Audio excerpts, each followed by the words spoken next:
Warzone 3 just launched, and with that comes another settings and optimization guide. I'm going to show you how I gained over 100 FPS from this to this with just some simple tweaks in the in-game settings, config file settings, Windows settings, and Nvidia control panel settings. If this video helps you out, smash that like button and let me know down in the comments below. Also, less than 3% of you guys that actually watch my videos are actually subscribed to the channel, so please consider subscribing so you don't miss out on any of my future videos. With all that out of the way, let's get right into it. First thing we're going to take a look at is making sure you have your FPS counter, your GPU time, and your CPU time enabled. That way you can actually tell what these changes are doing and how it's improving, and telling between if you're GPU limited or if you're CPU limited or bottleneck. So the way to do that is to click on the settings cogwheel up here. You're going to go ahead and click on interface. Once you're at the interface tab, you're going to go ahead and scroll down until you see telemetry. In here, you're going to open up this show more option. From here, you're going to want to make sure FPS is checked on, graphics card time is checked on, and processor time is checked on. I usually recommend actually having all of these on, except, you know, whatever ones you don't necessarily want, but they give a lot of good information to make sure your system's running properly. But by the bare minimum, I'd highly recommend having the FPS, the GPU time, and the CPU time set.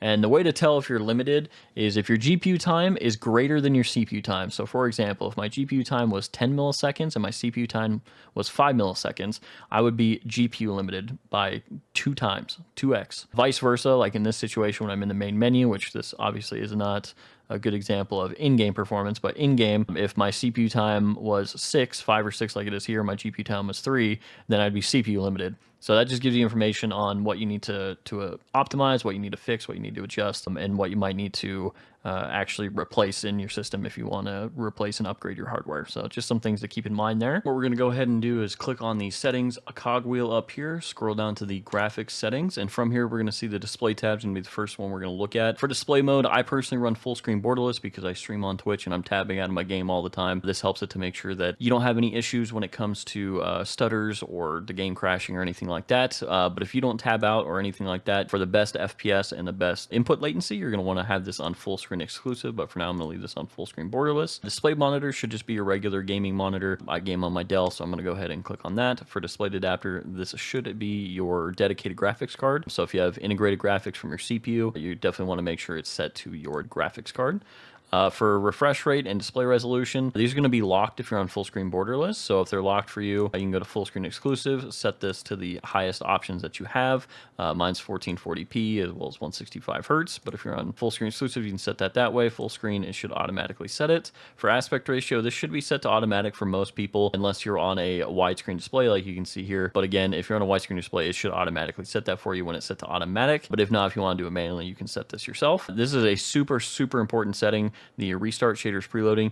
You want to go ahead and click on this and delete the shader cache and restart preloading. So anytime you do any major settings resets or changes or anything like that, you always want to restart your shaders. So go ahead and click yes for the restart there. Display gamma should be set to 2.2 if you're on a monitor. 2.4 I believe is for TVs. So pretty much everybody on PC should be set to 2.2, but consoles should be a little different for that. Scrolling down in brightness, this is going to be personal preference. I personally run mine on 55, but again, this is going to be based off your own monitor, your monitor settings, all that kind of stuff. Going down further, constrain mouse to game window, this should be turned off if you have multiple screens and stuff like that. Nvidia reflex low latency, this one's really going to depend on your own personal setup. I usually always recommend on and boosted for most people because it's going to do exactly what on does, but it's going to keep your GPU frequencies high in case you do hit those CPU bottlenecks, which most people tend to do.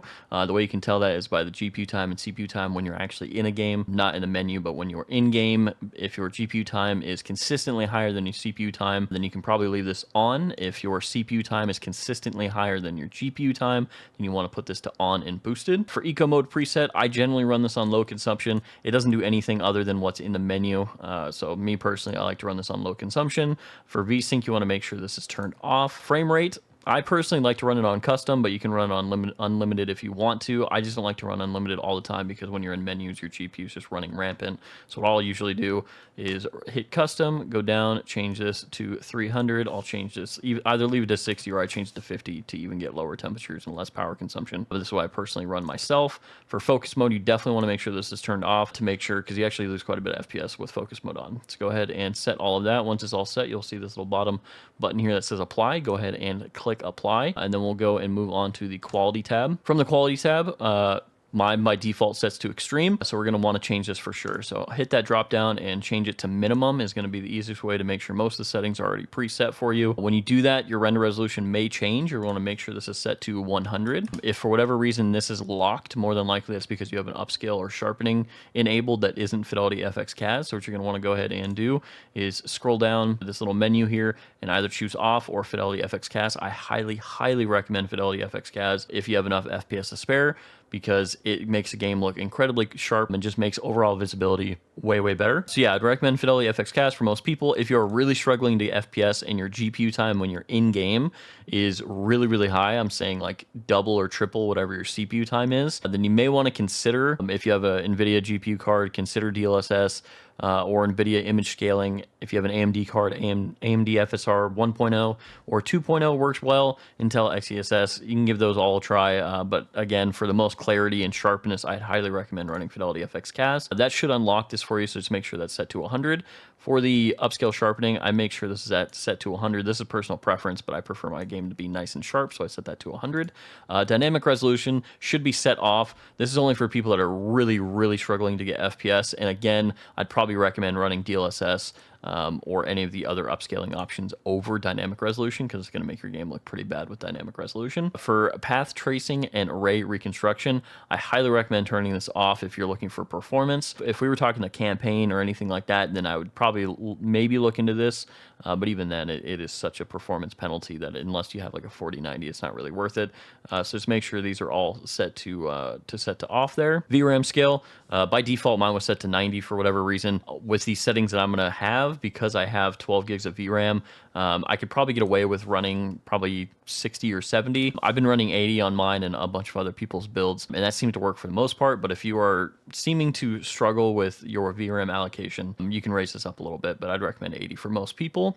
Variable rate shading, I'm going to recommend turning this on. Now what this does essentially is it lowers the quality of textures on the outside of your screen a little bit, so that when you're running and you're looking down the center of your screen like most people do, you're not really focusing on the edge of the very edge of your monitor. So it changes the shaders and stuff that are on the edge there, and it's very minor and not really noticeable as far as visual quality. But when it comes to FPS, this is a huge bump. So I highly recommend running variable rate shading. Scrolling down from there, texture resolution.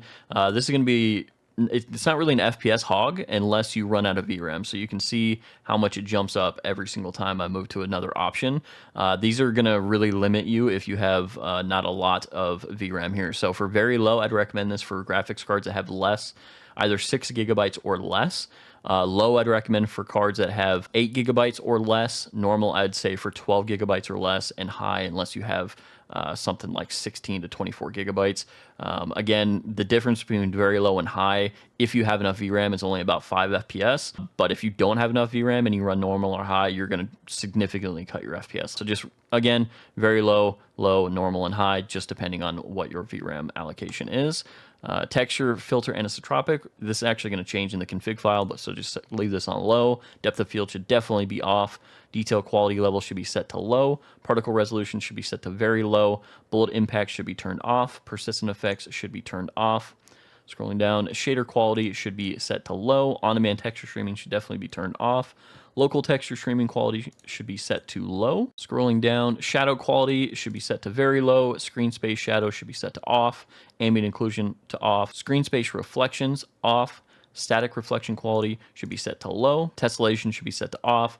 Volumetric quality should be set to low. Deferred physics quality should be off. Weather grid volumes, change this to off. And water quality, we're going to turn that off. And go ahead and hit that apply settings button and confirm. From there, we're going to go to the View tab. Field of view, a lot of this is just personal preference. Because I'm on a 1440p monitor and a 27-inch monitor, like to run 120 FOV, but most people run this between 95 to about 110, depending on your screen size, your resolution, all that kind of stuff. If you do up your field of view, which I highly recommend, you're going to want to change your ADS field of view to affected, Weapon field of view and vehicle field of view should both be set to wide.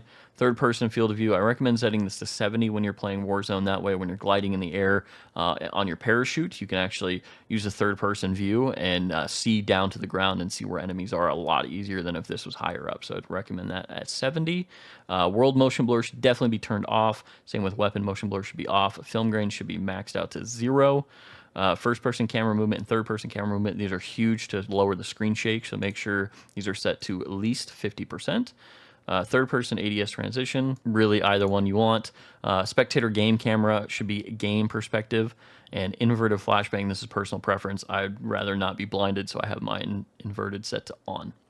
And that will be everything for the in-game graphics settings. We'll go ahead and move on to the config file. I will go ahead and make some changes to the config file now. Before we do that, you're going to want to make sure your Call of Duty game is completely closed, because if it's still running in the background, it will not, the config file changes which won't take. So make sure your game is closed, and then from there, once you're at the desktop menu, go to your taskbar down here and click on File Explorer. From here, go on the left-hand side and click this PC, click Documents. You'll see a bunch here. We're looking for Call of Duty, so double-click Call of Duty, double-click Players, and then the file we're looking for is the options.4.cod23. So make sure this is the exact file that you click on. The other way to find this is actually in your search bar down here. You can actually type in options, if I can spell it properly, options.4.cod23, and it actually should pull up for you here. For whatever reason, you can't find it in your file folder, but I recommend going this route. That way you can actually make a copy of it before you make any changes. So we're going to go ahead and copy that file, go back to your documents, and paste it in here. That way you have, if you make a typo, settings just don't work, or you have some weird issues or anything like that, and you just want to go back to your original settings, you have a copy of it here. So we'll go back into Call of Duty, back into Players, and then we're going to right click on this file and click Open With, and then go ahead and hit More Apps if you need to, but we're looking for Notepad, and hit Always Use this app to open up CST files, and click OK. From here, we're going to have the config file open and ready to change, so we'll go ahead and start making those changes. The first setting that we're actually going to skip over for now is the renderer worker count. We'll talk about this at the end of this portion. We're just going to go ahead and go to the straightforward settings. That way it goes by quicker if people don't want to deal with the renderer worker count. So the first thing we're going to look for is the corpse limit. We're going to change this as the first setting, so go ahead and hit Control F on your keyboard, and then you can type in exactly here corpse limit and hit find next. That will actually drag you down to what we're looking for here, which is the corpse limit. We're going to change that to 0. So go ahead and in here type that at 0. Inside of the quotation marks there, it's just the lowest option that we have. And the next few of these settings are directly one after another. So the next one we're looking for is show blood. We're going to change this from true. Inside here, we're going to type out false. Make sure it's all lowercase and make sure it's spelled correctly. You can double check, make sure it's spelled correctly from underneath. The next one is the blood limit. We're changing this from false to true. Then the blood limit interval, we're actually going to change to 2,000. Go ahead and change it from 330 up to 2,000. And underneath that, we're going to change the show brass option. We're going to change this to false. And that will be everything for this first section here. We'll go ahead and look at the next one is going to be the texture filter. So we'll go ahead and type texture filter and hit enter. That will bring us down to the next option here. Defaults to the Anisotropic 2X. We're actually going to want to change this to linear. So go ahead and copy, highlight and copy the linear option. And again, inside the quotation marks, we're going to go ahead and replace that with the linear option. Scroll down until we find the corpse's calling threshold, because it's only a couple. It's right here. We're going to change this from 0.85 to the 0.5 option. So copy and paste that in there to match. The next one underneath that, again, is the subdivision level. Right underneath that is going to change from 3 to 0. So once that's changed, we're going to go ahead and look for the next one, which is the sun shadow cascade.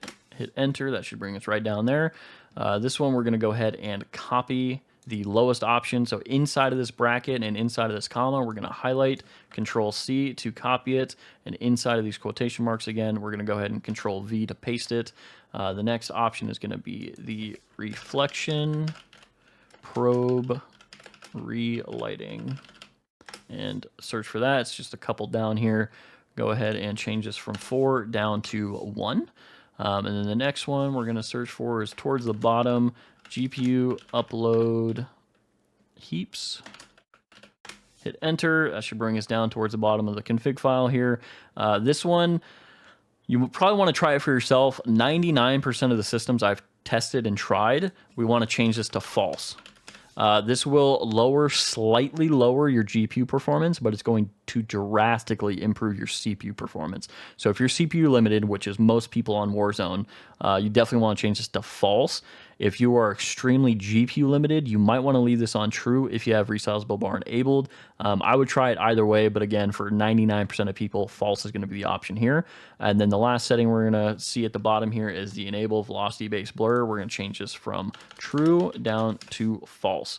We can go ahead and close out of this and then scroll back up to the very top. So that's all of the straightforward settings. The last thing we're going to talk about is the renderer worker count. This is for CPU performance and just how your CPU handles loading and running the game. It's kind of convoluted. It's not as straightforward as a lot of people make it out to be. So I'm gonna try my best to explain it pretty quickly. But if you have an older Intel CPU, so this is older Intel CPU without E cores. So if you just have performance cores and no efficiency cores, it's fairly straightforward.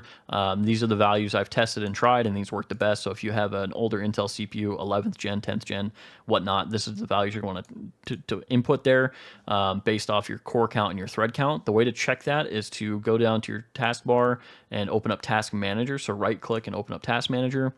You might have to hit more details to open this all the way up and click on performance and then click on CPU.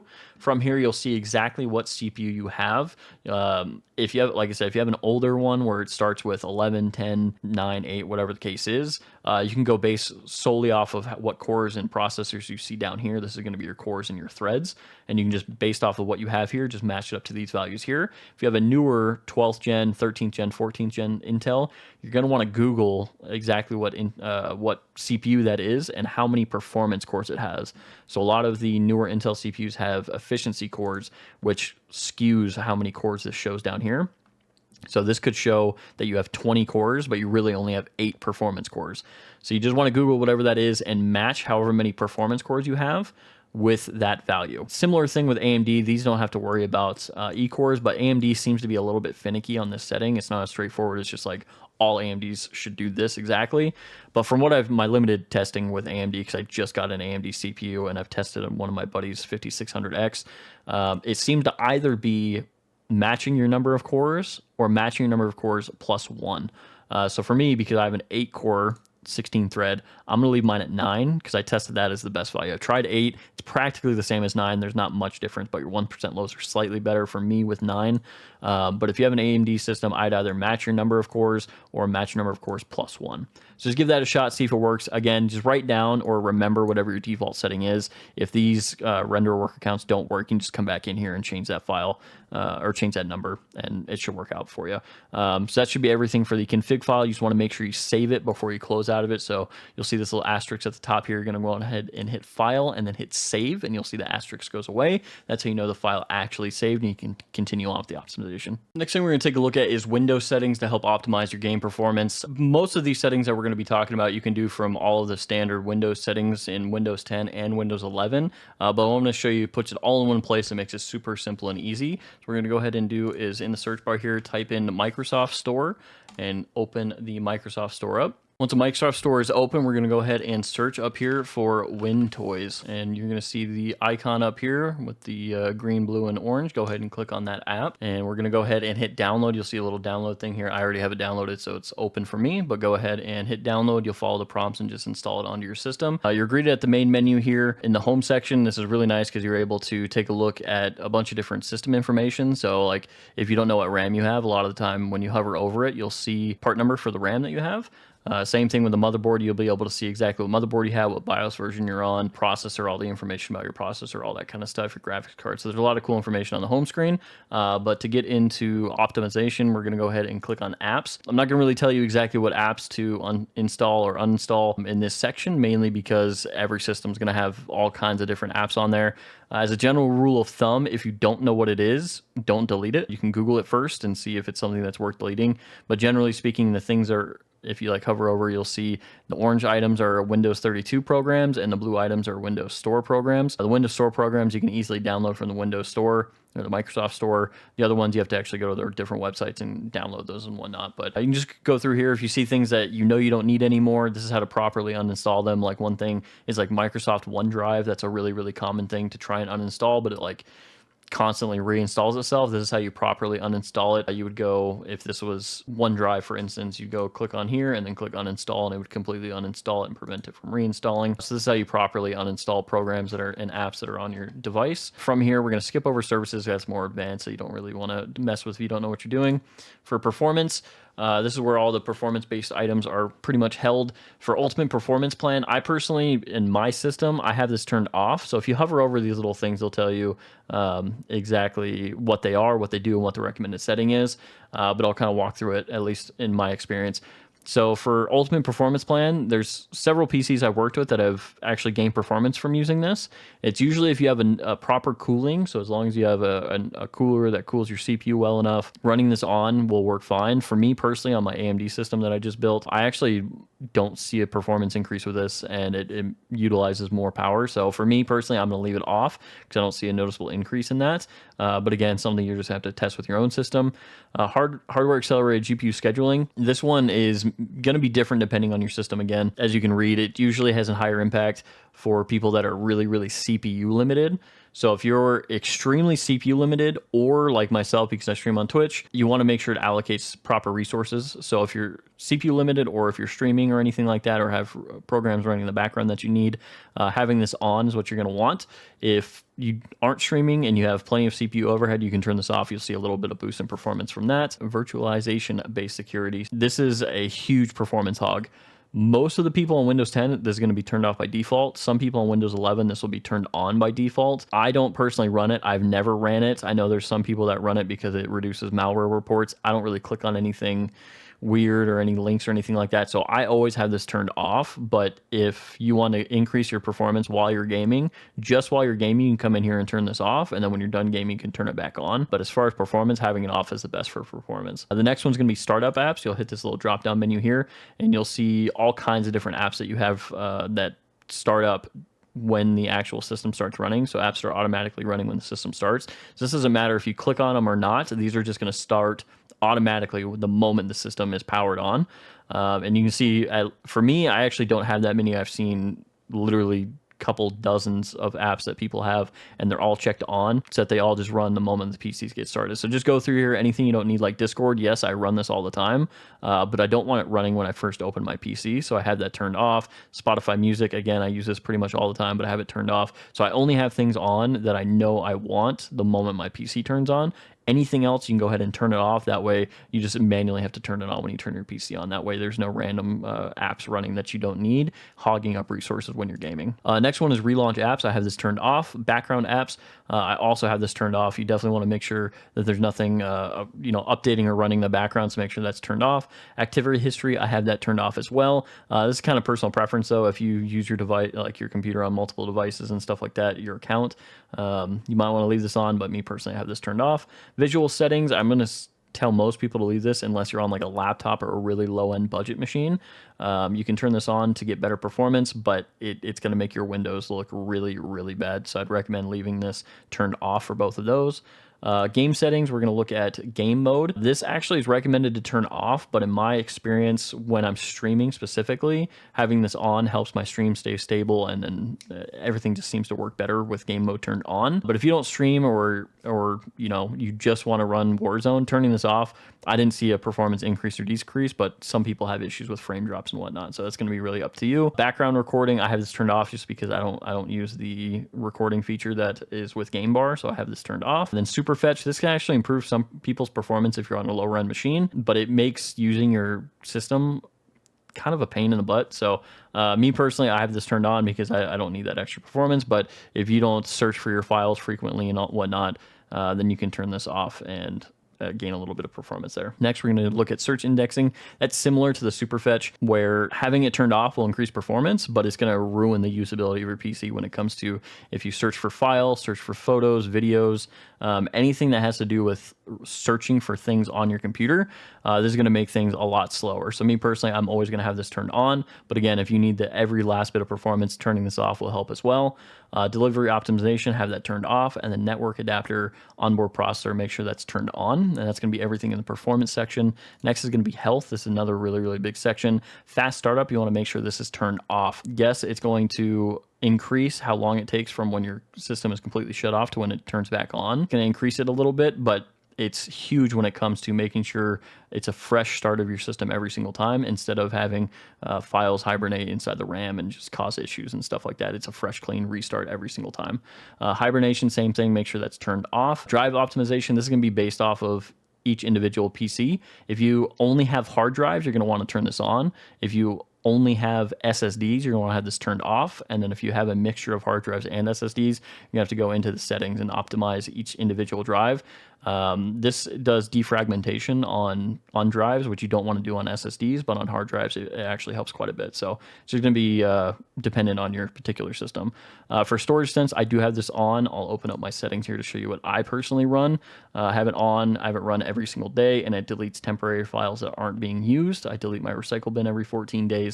Downloads, I turn this to never, because I don't want any of my downloads to ever be deleted. That way I can come back to it if I need to for whatever reason. And then you can delete previous versions of Windows if you like, but it does it automatically for you after 10 days. So that is my settings for storage sense. Next, we have repair. This is recommended for crashes, freezes, blue screens, failed updates, all that kind of stuff. You have the DISM, the SFC, and the disk check. If you click on this little information icon over here, it'll kind of explain exactly what it's for. But these are really important if you have Windows crash on you, blue screen, anything like that, or is consistently happening. Definitely important to run these.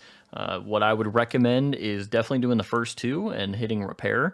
For the disk check, this is also really important as well, but it can take a lot of time depending on how many hard drives you have, how big they are, that kind of stuff. So normally if, like, let's say you have a 4 terabyte drive and you're wanting to run this, that can take several hours if you have a whole lot of files and it's filled up. So definitely worth running, but make sure you have plenty of time to do it. If you don't have that kind of time, just make sure you check these two. Go ahead and hit repair. It's going to make sure it repairs your Windows imaging and all your system files and all that kind of stuff to make sure everything is where it needs to be. So definitely recommend doing that to help with crashes and freezes and whatnot. For cleanup, we'll go ahead and open this up. I don't use much in here, but the junk files, you can go ahead and hit delete, and you can choose which junk files you want to get rid of. And usually you can just click all and hit delete, and it will delete all of them there. I've already gone through, so those are just recent ones that I have here. And then you can clean up your File Explorer and anything like that, your DNS for your internet and whatnot. But mainly what I use in here is for the junk folders. After the cleanup, we're going to go ahead and look at updates. You always want to make sure your Windows is up to date. So go ahead and just click on this and it'll take you to your update page, and just make sure that you don't have any pending updates that you need to do. So right now I actually have an update that's going to be installing right now. We'll go ahead and close that, and yep, we're all set there. So just make sure you're completely up to date. You have a little green check mark here and you are good to go. For graphics drivers, resetting them. This is really nice if you have weird freezing or flickering of your screen or anything like that. Just make sure any applications that you might have running, you just close them out before you restart this, because it'll make your screen go black, cause the applications to get wonky and stuff. So just make sure everything's closed out except for Wintoys, and then go ahead and hit this restart to restart your graphics driver. And that is everything in the health that we're going to talk about here. For the tweaks, this is all pretty much personal preference, but some things that will help with gaming and whatnot is the privacy. We're going to go ahead and drop this down. Make sure everything in here is turned off for the most part. I leave error reporting on and then camera on off indicator. That way, if my camera ever turns on when I'm not expecting it to, I can actually tell that. So I just go ahead and personalize these here to make sure that you're not sending any of your personal information to Microsoft for no reason. And then aside from that, we're going to go and look at the ads. Similar thing. I recommend turning all these off. I just personally kind of like the fun facts that pop up here, so I leave that in at the start of my windows. But aside from that, I just have everything turned off. Again, kind of personal preference stuff, but it's just for your own privacy, and that way you don't see ads and everything like that. But that's pretty much everything. Some of the changes you're going to see, you're going to have to reboot. So once you make all the changes in here that you need to do, go ahead and click reboot. You'll get a little prompt that pops up here. I'll show you what that looks like. If we turn this off, you get this little reboot here. Go ahead and click reboot, and you can either sign out, which is a little bit faster, or you can restart. I highly recommend doing a restart. That way all your settings start from scratch and they're all set to go. I'm not going to restart right now, but that's what you would do, and make sure everything is all set properly there. And that's everything for all the Windows settings that you should need to do.